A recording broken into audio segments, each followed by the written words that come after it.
This identification is on no man's land on the Western Front, which was a large part of the fighting area during World War One.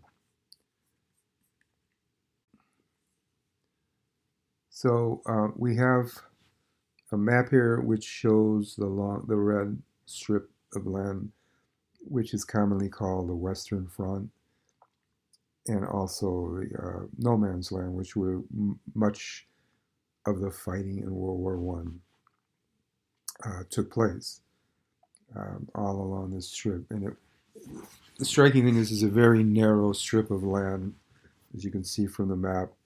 It did not involve most of the landmass of Europe or other countries here.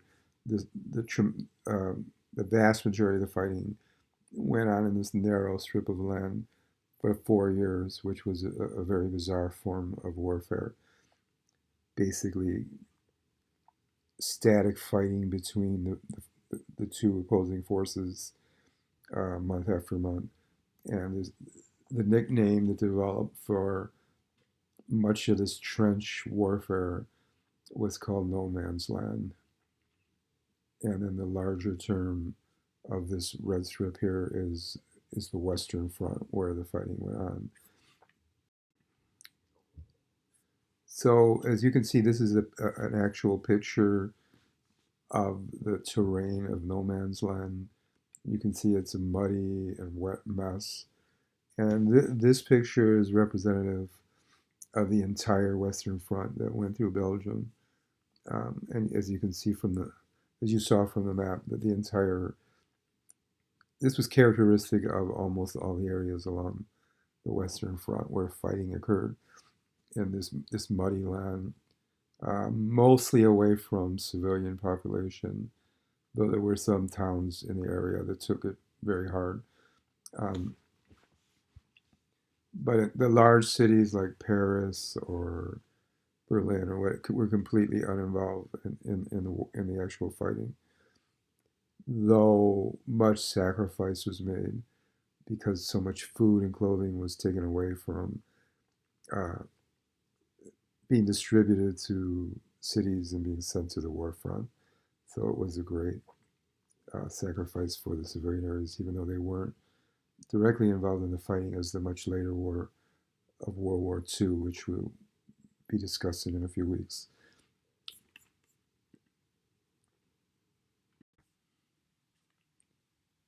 So a quick review of how World War One began. We can see from this map that you see Germany and Austria. Hungary were what they call the Central Powers. They were um, strong allies with each other. And then you had in green Russia, Serbia, which is Yugoslavia, Italy, France, England, and Great Britain and Ireland, and Spain was neutral. So mainly what happened was great military uh, growth and building of weapons going up on all sides. And for the first time in history, many modern weapons and industrialized weapons were being stockpiled on both for all these countries. But what really triggered the war was when Austria-Hungary sent um, the Archduke Ferdinand in to visit Serbia, which was an adversarial country. And Austria-Hungary was quite arrogant about this trip and sent him to visit in a car. And a group called the Black Hand in Serbia, who wanted Austria to stay out of their country, assassinated the Archduke. So in revenge, Austria invaded Serbia, which you can see Serbia on the map at the bottom, and then Serbia's allies Russia, France, and England, all in like an entanglement of alliances, came to Serbia's aid or side, and it created a chain reaction. So this assassination created a chain reaction of fighting, and now you had Germany, Austria-Hungary fighting Russia, mainly Russia, Romania, Serbia, especially France and England. And that war went on then for 4 years along what we're covering is the Western Front. Um, in green up to the north, you see Russia. That would be called the Eastern Front. And there was a lot of fighting between Germany and Austria against Russia at the same time. But in this identification, we're covering um, the Western Front, and we'll go on to the next. Okay, so this is again another map here of the Western Front in this kind of muddy, long front, but very narrow of fighting that went on, which literally millions of soldiers died fighting along this front in these ditches called the Western Front, in these barbed wire protected ditches.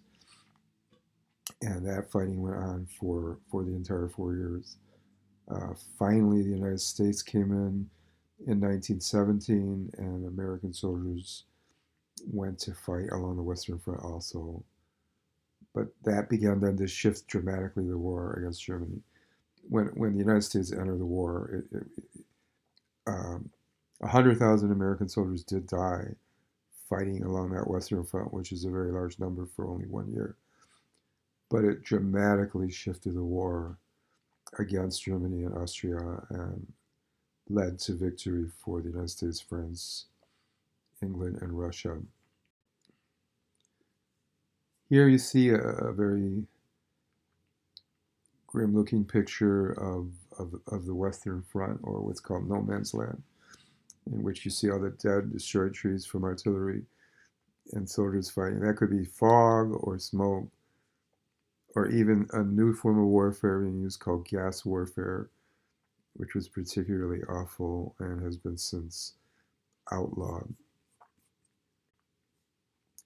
You see a picture of the creepy type of masks, that gas masks that were commonly distributed when Germany originally started gas warfare, and then France retaliated with gas warfare, and this injured or damaged even more soldiers. But after the war, it was outlawed by the Geneva Convention. But it was another characteristic of what we call no man's land. Um, so yeah, no man's land is that awful strip of fighting that went on. We had ditches and soldiers living in ditches for months or years at a time, dug 6 feet down. Rats living in the ditches. A very, very bad place. That's why it gets this title, No Man's Land. Just a few months ago, the movie 1917 came out, which is one of the few films about World War One. There's many films about World War Two. Every year there seems to be another one, like recently Midway, which was about World War Two. But this war, which is 20 years before World War Two and before Hitler and the Holocaust or any of that part, this war is rarely covered in films. But this film was released, a highly recommended film that shows what it's like on the battlefront, and was nominated for Best Picture. Well done film that really does bring in heroism too, and has an excellent story. But it gives one of the few pictures of the war that you'll see in movies. And then here's one more picture, a real life picture of barbed wire set up, and then sandbags where soldiers would barricade behind. So that's the Western Front. We're um, not covering in these ideas the Eastern Front, but the Eastern Front was the Russian front against Germany, and that part of the war really basically decimated and destroyed the Russian government due to all their supplies going to the war front for 4 years. And millions of Russians died during the war, which really led to the new superpower communist state taking over Russia after World War One was over. But that's the Eastern Front. This idea you should stay focused on the Western Front. and then just turn that in when it will be due early this week. Um, okay, as part of your class work, it counts towards your class work for this week, and your class um, participation and work.